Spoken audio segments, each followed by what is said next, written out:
Canada and the world still have many questions that must be answered. Earlier this morning, I spoke with President Rouhani of Iran. I told him that Iran's admission that its own armed forces unintentionally shot down Flight 752 is an important step towards providing answers for families, but I noted that many more steps must be taken. A full and complete investigation must be conducted. We need full clarity on how such a horrific tragedy could have occurred. Families are seeking justice and accountability, and they deserve closure. I reiterated to President Rouhani that it is absolutely necessary that Canada participate in this investigation. We expect the full cooperation of Iranian authorities. Currently, 3 visas have been approved for members of the Standing Rapid Deployment Team. We expect that the lead members of this team will arrive in Tehran around 4 p.m. today and establish a presence on the ground to support Canadian families. Additional team members will follow. We're working with our partners who are facilitating the process by which visas are granted. And currently, the Iranians are cooperating in granting visas. Lors de mon appel avec le président Rouhani, j'ai également condamné les frappes iraniennes menées en Irak qui ont mis en danger la vie de nos membres. I have also condemned the actions which That is the Canadian Prime Minister Justin Trudeau. He's speaking from Ottawa, and he's giving an update on the plane that was downed in Iran. He traditionally does speak in English as well as French, both languages. So some of what we've just heard him say in English is that Canada is demanding full responsibility and accountability for that flight. Let's listen in once again. Collaborate to give closure to the victims, de-escalate tensions in the region, and continue this dialogue. Our focus remains accountability, transparency, and justice for the families and loved ones of the victims. As Minister Champagne said yesterday, our government is taking additional steps to provide more support to those grieving. I've asked the Clerk of the Privy Council to set up an emergency task force, which convened earlier today. Additionally, consular and immigration officials have been dispatched across the country so that they can be in direct contact with the families of Canadians affected by this tragedy. Minister Mendicino has set up an emergency line to ensure that officials from Immigration Canada are available to help with any visa issues. Le ministre Champagne et moi-même Minister Champagne and myself will continue to be in contact with all government agencies to make sure that the families receive the support they require. I speak to all the leaders and premier ministers, and when Canadians see great difficulty, they stand in solidarity with each other. And we will be here for our neighbors, for our communities and our co-citizens. This compassion acts to comfort those who are touched by this tragedy, but you should know that our government will not cease to ask and demand answers. We will be here, I will be here to watch that light will be shed on these events. As are my ministers. Last night, I spoke to Prime Minister Abe of Japan, who is on his way to the Middle East. And I will soon be speaking again with Ukrainian President Zelensky and Swedish Prime Minister Löfven. Minister Champagne has been in touch with his counterparts from Iran, Switzerland, Turkey, Sweden, and Ukraine, in part to discuss progress on issuing visas for our teams. He will also reconvene a second call of the International Coordination and Response Group for the Families of Victims of PS 752 to coordinate our response for the families, together with representatives from Ukraine, Sweden, Afghanistan, and the United Kingdom, who are also grieving. Le ministre Garneau s'est également entretenu avec les autorités françaises plus tôt aujourd'hui. Je vous assure I assure you that all those discussions will be ongoing. I want to end by sharing with you a bit of what I did yesterday. I had a chance to sit with some of the families of the victims. They are hurt, angry, and grieving. They want answers. They want justice. What Iran has admitted to is very serious. Shooting down a civilian aircraft is horrific. Iran must take full responsibility. Canada will not rest until we get the accountability, justice, and closure that the families deserve. Encore une fois, merci d'être des nôtres ce matin. Je vais maintenant prendre vos questions. And So we're going to start will with now Molly take Thomas questions. and then move over to Matthew Cote of Radio Canada. Afternoon, Prime Minister. Now that Iran has admitted guilt, are you more confident that families are going to be able to bring their loved ones home, and is there a timeline on that?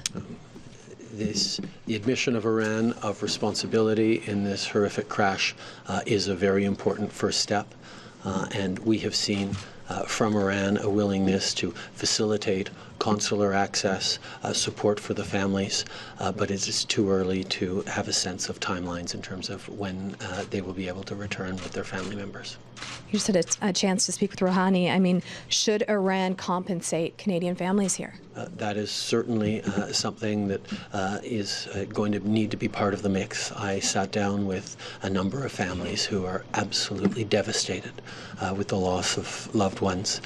They are facing financial challenges on top of the extraordinary grief that they are feeling right now. And we need to make sure that those families get the justice that they deserve. So Matthew Cote, Radio Canada, and then we're going to go to Mia Rapson, Canadian Press. Bonjour, Mathieu Cote, Radio Canada. Good afternoon. Quelle garantie avez-vous What été capable d'obtenir guarantee ou non do you durant votre appel have avec le président Rouhani from President Rouhani that there will be a full and independent investigation? How much trust do you put in the Iranian authorities? Answer. I think the fact that they've accepted responsibility for the missile strike, which brought the plane down, I think that establishes already that they're open to having an investigation to find out exactly what happened. We need to make sure, obviously, that it's a credible investigation with independent international investigators involved. But once Iran took responsibility for what happened, there has been every indication that they are open to a full and open investigation.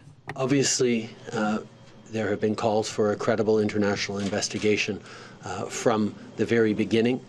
The fact that Iran has now taken responsibility for the downing of that aircraft means that it is likely that they will be full participants and fully allow a credible, independent international investigation with all partners involved. We still have work to do to ensure that happens, but the question of responsibility, I think, takes us a step forward towards truly having a very credible and thorough investigation. C'est une question. L'Iran fait un lien direct entre cette tragédie. Iran draws a direct connection between this tragedy and the conflict with the U.S. Do you make any such connection? Answer. I think that in times of conflict and tension, that's precisely when innocent lives are lost. Obviously, in this context, in the Middle East these days, that contributed to this tragedy. But Iran did the right thing and took responsibility for the downing of this plane and for this tragedy. And Boris Poole of Radio Canada. Mr. Prime Minister, you said that the tensions in the region sort of contributed to this, and you expect Iran to take full responsibility. But Iran is still pointing some fingers at the United States, as are many others, for raising tensions in the first place. Do you share those views, and do you plan to speak with the U.S. President and discuss it? I've had a number of conversations with the U.S. President recently and will continue to. The reality is there have been significant tensions in that region for a long long time. And what we are calling for now is a de-escalation to ensure that there are no more tragic accidents or loss of civilian life, as well as moving forward to the peace and stability that is deserved by everyone in the region. Our focus right now is primarily on ensuring accountability, answers, and closure for the victims, and that is what we are engaged with. The Ukrainian Airlines executives are questioning why Iran didn't warn them about that there were potential missiles in the area, that they didn't close the airspace.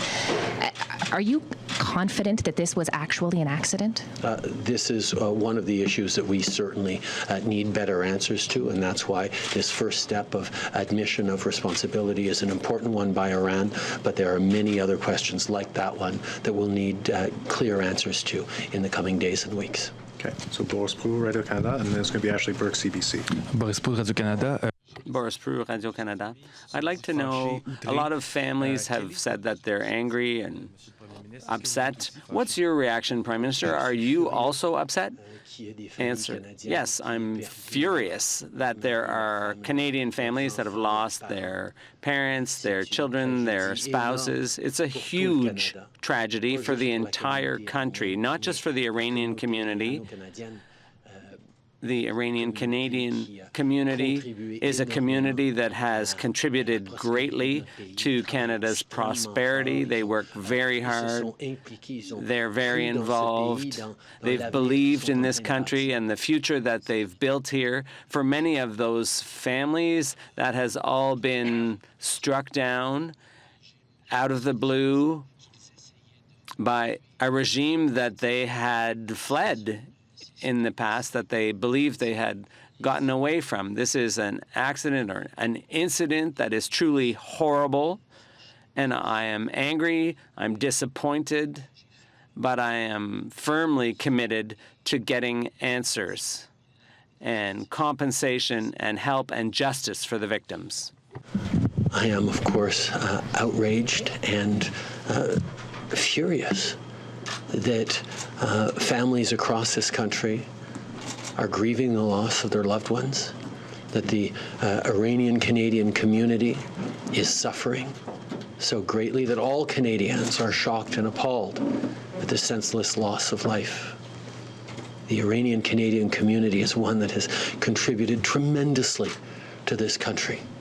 Hardworking, proud Canadians, contributing every day to building a better future for themselves and their kids, and too many families are destroyed.